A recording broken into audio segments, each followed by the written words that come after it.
my God! Okay, it's happening. Everybody stay calm. What's the Everybody procedure, stay calm. everyone? What's the procedure? Stay calm! Wait. Everybody calm down! Hello everyone and welcome to Action RPG. I'm your host Aaron, and for today's video we're headed to the world of Last Epoch and the trade conversation. I could finally unzip these lips and tell you what they have been working on behind the scenes. Trade is officially back. I know Mike would say it never left, but it is confirmed that trade is coming in the future for LE. Now, this is going to be a part one video. It's going to cover kind of the overarching themes of what they're going to be doing. Part two will be a more advanced breakdown of the questions and how the mechanics are actually going to function inside the game. And then tonight I'll be streaming, trying to answer any questions about this new system. So let's get right into it. When you play Last Epoch, you will pick your class that you cannot change. Inside of Last Epoch, you will pick your mastery that you cannot change. And now, as a new customization to your gaming experience, you will also choose your faction. And this is going to change how the game is played. It's going to be still the same story, but as far as hunting, as far as loot, as far as end game, it is going to make a huge difference. And you can change your faction. So this is not something that is locked in. But this is going to be like respecing a new character. You're probably not going to want to do it super often. But I think it is really smart. You know, I just want to start by saying that this wasn't a, hey, we said for now we're only going to do item gifting, and then everybody was pissed off. All right, give them trade, turn it on. No, this is a very detailed, thought out process inside of LE that they are putting forth to the community. This was not an afterthought. You could tell that they've been working on it for a really long time. Listen to this. Trade development update introducing Merchants Guild and Circle of Fortune factions, with likely more factions in the future. Hello, travelers. We've heard you. And I like that it's in big and bold, because EHG has always been a studio that cares about the community and wants to put their voice first. And we have some exciting news to share with you today. You may recall back in December, we released our plans for item gifting in Last Epoch. Since that time, we've been engaged in an ongoing conversation with the community about trade. Many players expressed their excitement by the decision to champion finding loot, and many have voiced their disappointment, letting us know that we're sincerely looking forward to trading their treasures in Eterra. We've made it clear in the past that we want Last Epoch to be a place where you can come to slay monsters and find great gear upgrades. And it still will be. However, it is equally important for us to remain a studio that listens and is grounded in our community.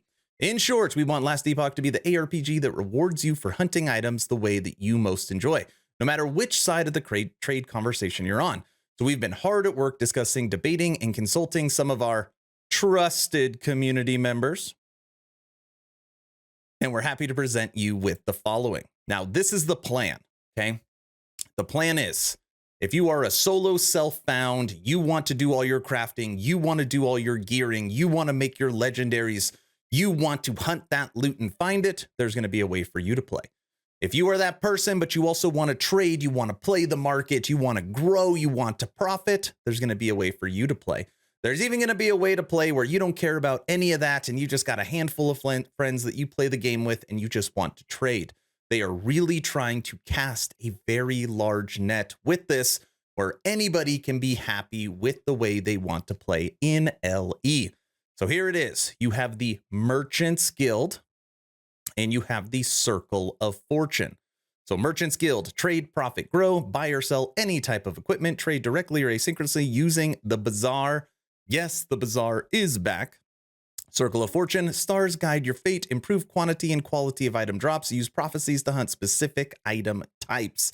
Now, I will say just right off the bat, talking to a bunch of people, even though everybody really wants trade, Circle of Fortune is probably going to be the better way to go, and that will be more a conversation for the advanced part 2 video.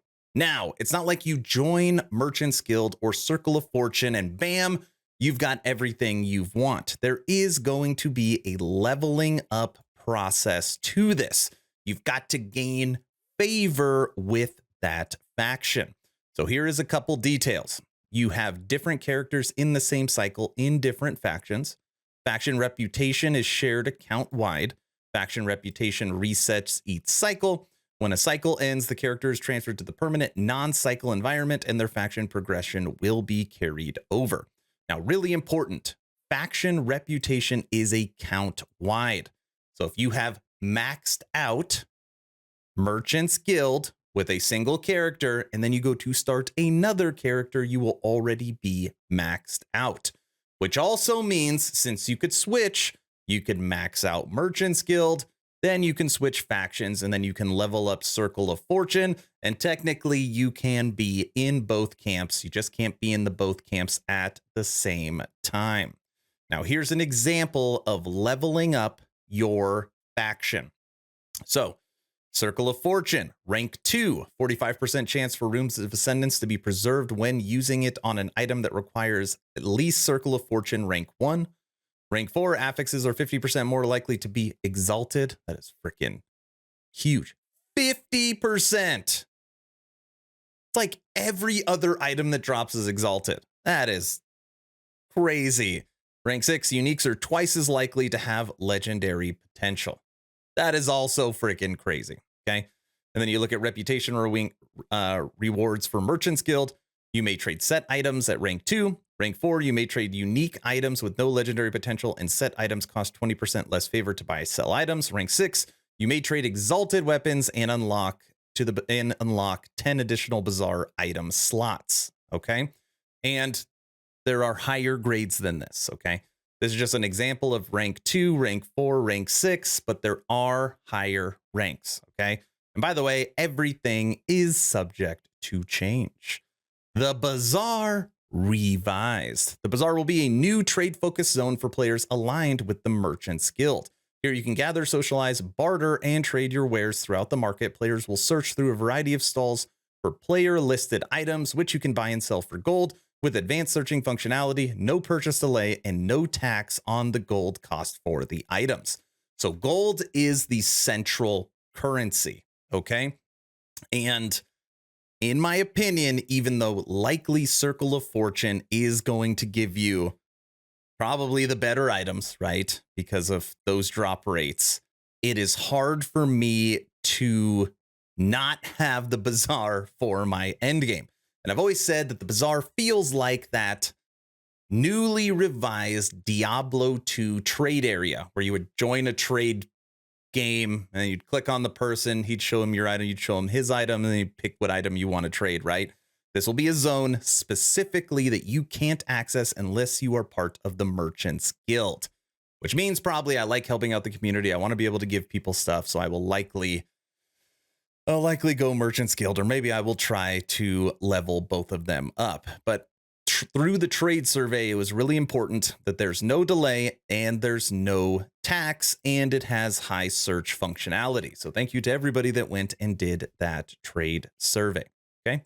Last but not least, I guess say item gifting stays. So if you played any of the events, item gifting will be the same, but this is pretty genius. Resonance. Okay. We'll be introducing a new item type called Resonance that drops when you've played alongside a player for an extended period of time. Using a Resonance on an item will enable it to be gifted to that player even if they were not present when the item drops.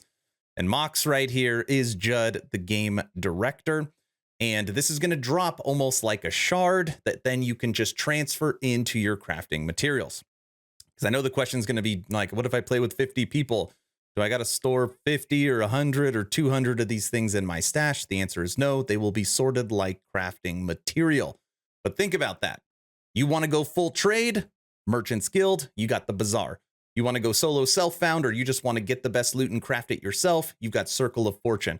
You got a couple of friends that you play with. Hey, as long as you play long enough, you're going to get some resonance, and you could trade any item at any time as long as you label it with this. They have truly, in a pretty advanced way, found out that you can now take care of everybody's needs. And by the way, the question is going to come up, can a Merchant's Guild faction player play with a Circle of Fortune? Yes, it is not two separate games. So everybody will be able to play together. Everybody will be able to gift items still, and you will have resonance, okay? But the idea is that you have to be the right rank to use that item. And again, this is going to be more of the part 2 video. So that's it. You now know what is going on in the overarching theme for LE.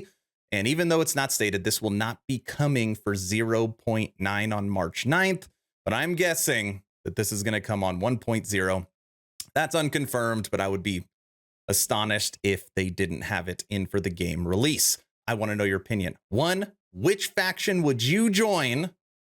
And 2, are you happy with this system? Let me know your thoughts in the comment section below. That's all I've got. Hopefully you're entertained or at least learned something. Trade is back, baby.